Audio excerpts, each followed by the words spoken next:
Regardless of the driver, the vehicle, or the terrain, these are the wheels that will help you win by a landslide. The process of relentlessly redefining performance cannot be learned or taught. It's in our DNA.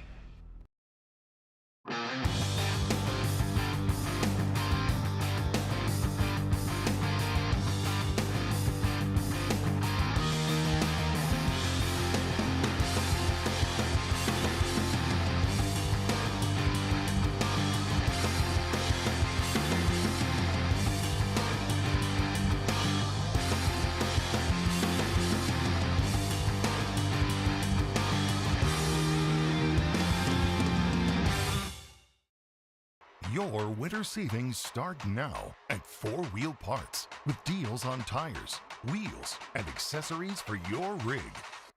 Get clearance items and select products for up to 50% off while supplies last, plus up to 20% off Overland products and up to $200 off BFG tires. The deals won't last long, so hurry in to your local 4 Wheel Parts or shop online at 4WP.com.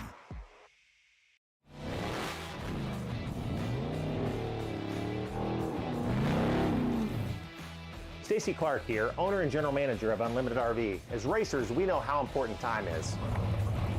Not bad, kid. 5 seconds faster. As racers, we know how important reliability is.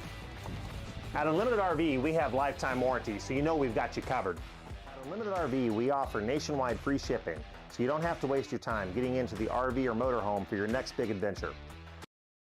Your locally owned Bill Alexander Ford has the vehicles you want. F-Series, Bronco, Expedition, Edge, Explorer, Escape, and Ranger. And try our mobile service for light maintenance. We will come to you. For a difference you can count on, visit us in person or go to BillAlexanderFord.com.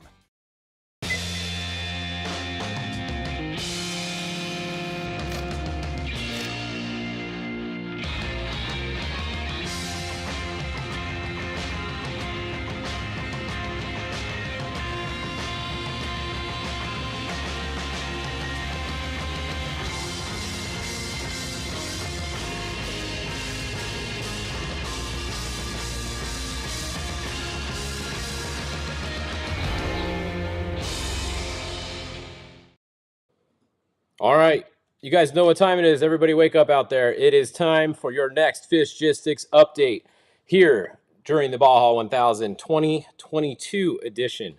This is going to be all 828 miles of this race today. It is 9 o'clock, so that means we are here once again to bring you guys more information about this epic race, and we just had another lead change. So check this out. We did just get confirmation that Dan McMillan, driving the 23, got a right rear flat tire. They had to get out, change the tire. When they did, the 83 was able to get around Dan McMillan, so Luke McMillan is now first on the road and leading the race. So Luke McMillan, remember, he started 1 minute ahead of Dan, so he's going to have to stay at least 1 minute ahead of Dan at the finish in order to beat him. But both of them, the McMillan brothers, Luke and Dan, have both made it through the Mike section. They are almost out to the coast, and then it's a whole new ball game because it is dark going up the coast. It gets a little bit faster, and this next section, this is going to be one of the fastest sections of the course, besides the lake bed, of course. Headed up the coast right here, this is going to be fun. This is going to be fast. We're going to see some more good racing action, but that is how the 23 got passed by the 83. They ended up getting a right rear flat, and they got around them. So there you go, another lead change. This is for sure the most lead changes that I can remember in a Baja 1000 in a long time. Usually it's the only time a lead change happens a lot of times is if somebody breaks and then they're out of the race. But this race, it's flat tires, we have engine problems, we have transmission problems, we got all kinds of drive shaft problems. Remember the 83 changed the rear drive shaft earlier in this race, and now they're back in the front. So just because you guys break a drive shaft in a race doesn't ever mean you're out of the race. That's why you always want to get out and change it as fast as you can, because that drive shaft change is now got them back in first place. So congrats to Luke. He got back around Dan. Let's see what happens going up the coast. Both of them have kind of checked out, honestly. I mean, look at this map. We got a big gap back over here to the 19 now. He's at mile 536. And then these guys are at 577, so they have about a 40-mile lead right now, both of these two McMillan trucks. That is Dan driving the 23, and that is Luke driving the 83, and they are both going to go all the way to the finish. Now, in the 19 right now, remember a couple updates ago, I told you guys that the 19 was going to have Pat Dean get in it, and I was looking for them to catch up to Larry Rossler. Well, look what's happened here. Larry has still not updated for 8 minutes, so I think he's still in front, but the 19 is really close to the 43 now. So we have the 43 is just ahead of the 19. The 19 is making up some time. Now, somewhere around these guys also is your lead trophy truck legend truck. It is the 21L. Their tracker has not been working all day, and last we knew they were actually running fourth on the road. So they're going to be somewhere around these guys right here. We just don't know exactly right now because we haven't seen their tracker pop up. But the 21L, Gustavo Vidosla and Ricky Johnson is the lead legend truck, and they're going to be somewhere around these guys. Right behind them, in fifth in the trophy truck class, is Mikey Lawrence in the number 85 truck. And let's see, that is actually Dustin Grabowski driving that truck now. So another very fast driver in a truck now. Dustin Grabowski, one of the fastest spec drivers out there. I'm sure all you guys have seen his videos. He goes for it. So he is driving the 85 now, and he is scheduled to drive that all the way to the finish line. So Mikey Lawrence has done his section. Now it's Dustin's turn. Back here in the 26, Dave Taylor. Dave Taylor went to 450, and then Ryan Pullman got in. So that is not Dave Taylor in there now. That is Ryan Pullman. He is now driving the number 26. So they're having a very good run too. All these guys up here are having a good run. I haven't really seen that. We know the 85 changed the power steering pump.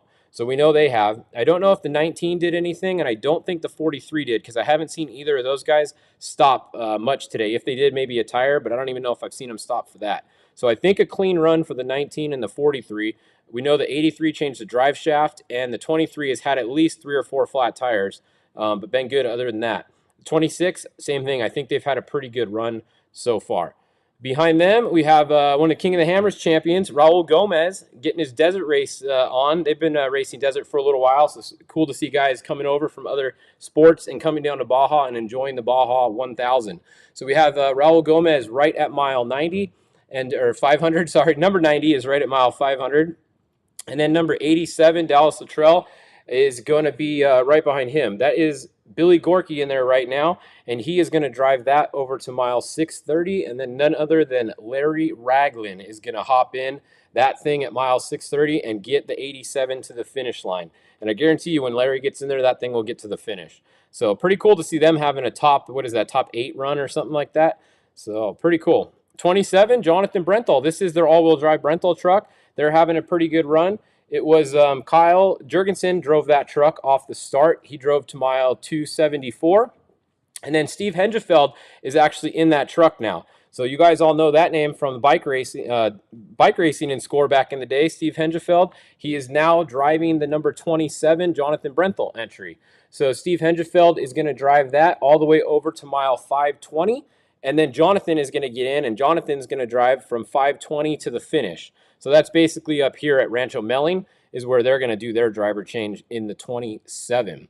Going back a little bit more, we got Cody Swanty here in the 25, Dan Myers in the 6, Gary Magnus coming along, Sam Baldy, Brock Dickerson at 0 miles an hour again. They've had a really rough race today. They had lots of flats earlier, and I don't know what the problem is now, but they are at 0 miles an hour once again. Behind them, we have Tracy Graff. And then we have the other Gomez, JP Gomez, out here. So a couple Gomez's in the race.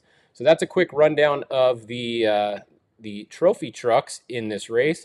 Let's go look at the bikes because the bikes were getting very close to the finish last time we checked. And here we go. Like I said, the bikes are right there. Look at the number 7, Mark Samuels. He is at mile 801. That means he literally has about 27 miles to go. It's an 828-mile race. And the 7X looks like he's cruising in. A lot of this, once you get up here, is speed zone. So you're really only racing until about Ojos, really right here. And then it's all speed zone in. So there's not really any passing or anything going on. You just kind of just cruise into the finish. But this last section takes forever because it's a slow speed zone a lot of time. So that's looks like the 7X, unless they have something crazy going on, it looks like the 7X is gonna take this one. It's not over till you get to the finish line, but we'll see. And then the 3X is the only one that's even close to them. The 3X is the second place bike, and then there's nobody else even close to anybody here. The next bike is all the way back over here. The 225X, obviously that's a different class. So that is going to be that class. They're leading that class. They're not in the same class as these other guys. So it's a little bit different. Then looking back for the first quad, the 7A, they've been leading most of the day. So now the 7A is back. They are leading still. There, we got a couple bikes stacked on each other. And then the next quad is going to be right here. The 103 Dario is going to be your second place quad. We got the 111 back here. That's Fidel Gonzalez. And then the 31A is going to be behind him. So that's a look at those bikes. Let's look at the Ironman bikes because we've got to check on them every update. There's 20 of those guys. These nutballs out here doing this thing all by themselves. So the lead one, it's been pretty much the lead bike all day, the 750. Brandon here, he's been out front all day, and he is still out front. The 739 is going to be in second. So that is going to be the 739. Then we have the 775. Looks like he's running in third. The 715 in fourth, and the 785 in fifth. So that's a good look at your top Ironman bikes. Like I said, those guys are riding every mile of this race all by themselves. Nobody else is getting on this bike today besides those guys. So they're, if they can finish, that's a lot of props to those guys.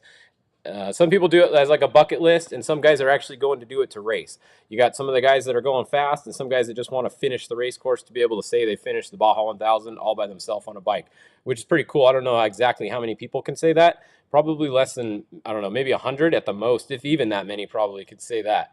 So let's look at some of the other classes. Class 1, 138. Every time we look, Kyle Quinn out front, he's just cruising along, has a huge lead. The second Class 1 car is Damon Jeffries, and he is way back here. So mile 453, and he's at 510. So he's got about a 60-mile lead right now for Kyle Quinn. He just has to keep that thing smooth and get to the finish line. That's it. Like, he will win if he just gets to the finish. He doesn't have to go fast.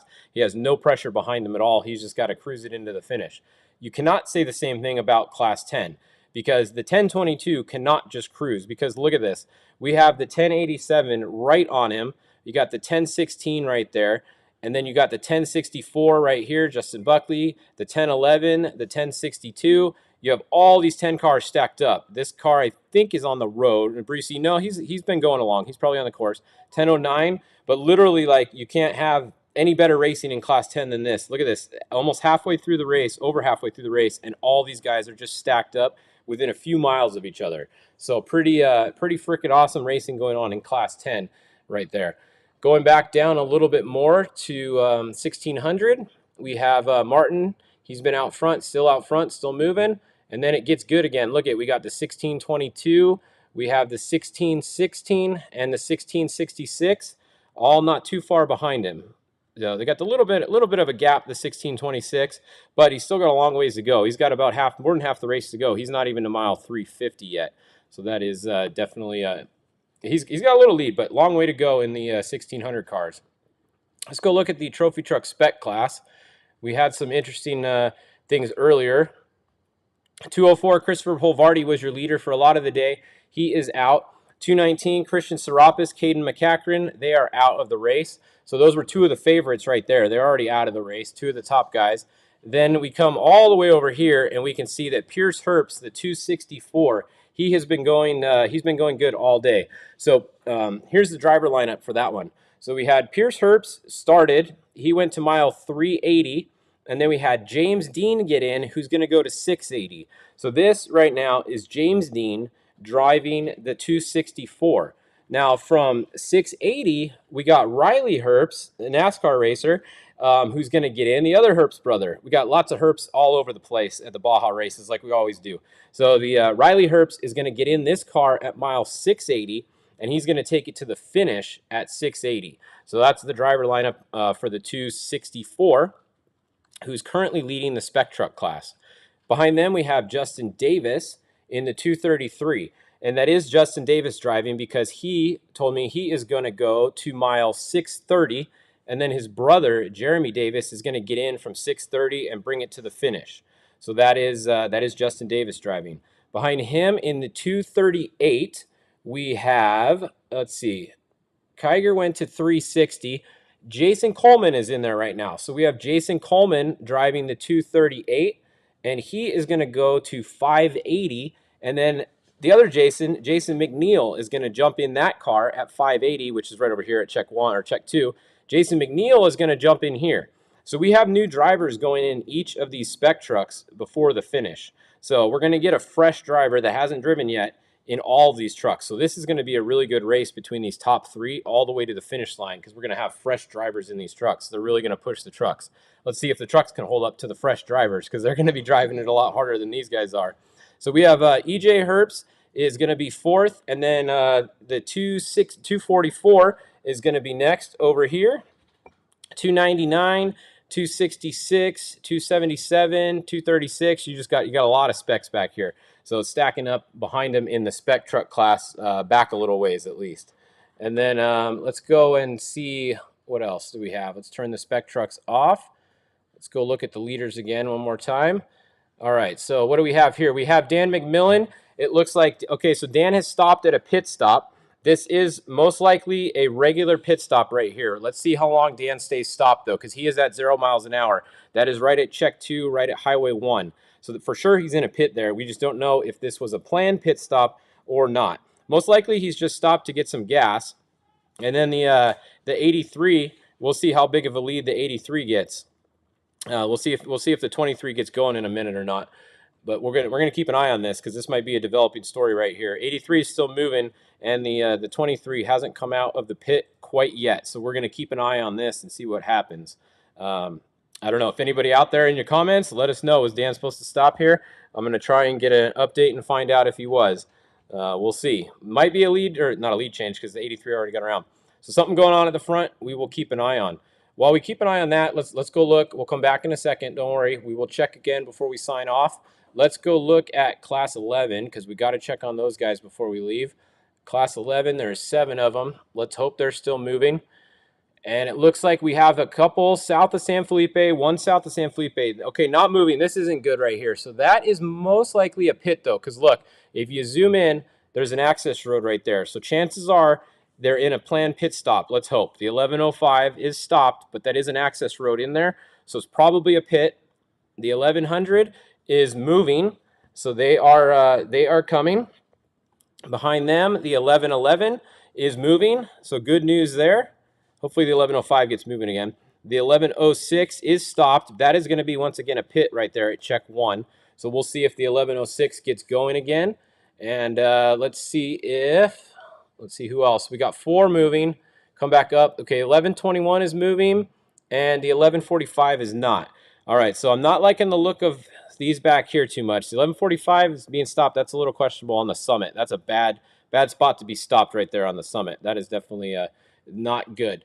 But yeah, the 1105, let's hope they get going again. And hopefully the 23 was just taking a splash there. Let's go back and look again at the front. Let's see, did Dan McMillan get moving again? Not yet, and it just updated. Okay, that's a long splash right there. I'm going to say that's a little bit longer than planned right there. I don't think that is a planned pit stop, or if it is, it's taking longer. So we're going to have to wait and see. But might be a little bit of a problem, something going on with the 23. They have a big gap, and Luke's in front of him right now. So honestly, he knows Luke's in front, and Luke's going to just kind of go. They want to get this truck to the finish, even if it's in second place. So they're going to take their time at this pit stop, and they're going to make sure this truck is good when they leave. They have a ways back here. Remember, the 19 is all the way back here at 542, and then the 21L, technically not in their class, but it's in the trophy truck overall thing. It's a trophy truck legend. They're going to be somewhere around here too, if they're still moving. We don't know, but at Rancho Melling they were still moving, and they were right around the 19 here. So we'll have to wait and see. But not looking too good right now for the 23. Hopefully Dan McMillan can get going again. Let me see if we can get an update for you guys. Okay, update for you guys. They're changing the right rear brake line. After that flat, the flat took out the right rear brake line on the 23. So they are changing the brake line in the pit. Usually it's really fast. It's just 2, one on each end. They got little pre-made sections. Hopefully that doesn't take them too long to change a brake line. So brake line being changed on Dan McMillan right now in the pit. That is an update for you guys. And hopefully the brakes will be okay. They might have to bleed it a little bit, so it's going to take a minute, and then they'll get out of the pit. So that's what's going on here. So right now, 83. Luke is looking really good right now. All he has to do is get it to the finish. The problem is the finish is 228 miles from where he is right here. So that is not not an easy thing to say. Just get it to the finish. So I'll just go 228 more miles. But Luke is pretty stoked right now. He's looking good. Him and Rob Mack are looking pretty good on their position right now. So that's what's going on in the front. So I think that pretty much covers everything for you guys. Let's see. They are, yeah, so they're either changing it or they're just capping it, but they're working on the right rear brake line. That is what the 23 is doing in the pit right now. If you guys don't know, all these trucks have a spool on the rear end. So what that means is it's driving both rears together. So even if you only have one caliper on one side, when that caliper works, it's stopping both sides of the tire, both tires at the same time. It's just pulling a little bit on one side. So it will turn the truck a little bit, but it's not end of the world. If it's a front brake, you really have a problem because then it's really going to yank the truck to the side. So I think Dan just got going again. Let's see. He should, I just got told that he's going again, so he should be moving. But he might only have one brake caliper working on the back of the 23 now. Not a big deal. He still has rear brakes. They're just not going to be as good as if you have two brake calipers. But it's not end of the world, and he'll be able to get it to the finish if he does. So he is moving. As soon as this tracker refreshes, you will see him moving again. There he goes. 14 miles an hour. Dan McMillan back on the road. Got the right rear either capped or changed the brake line. So that's what's going on for you guys right now. All right. That's a good rundown of the race. Let's go back and see, did 7X make it yet? Not quite yet. 7X is going to be your first bike. Mark Samuel, Rat and all those guys, wake up at the finish line. Get your guys' butts up. You guys have been sleeping long enough. Get ready. You're going to have to start interviewing some bikes because we're going to have a finisher coming in probably in about less than half an hour. We will have our first bike to the finish, and it looks like it's going to be the 7X. So we'll wait and see. And we did get confirmation the 16 is out of the race and the 14 is out of the race. We just got that from Cameron Steele. So unfortunate for the Desert Assassins, but both of the Desert Assassin entries are a DNF in the 2022 Baja 1000. So come back. They'll be back though. They both had a good run going. The 16 was going real good, but you know, stuff happens. It's Baja, right? All right. Well, thank you guys for tuning in. We will be back at 10 o'clock with your next Fishgistics update. And stay awake. Let's see how many of you guys can stay awake all night. It's probably going to be between 2 and 3 when these guys finish. We got 220 miles to go. It's going to be at least 4 hours. That would be, it might be 2 o'clock when they finish. This section's a little bit faster now.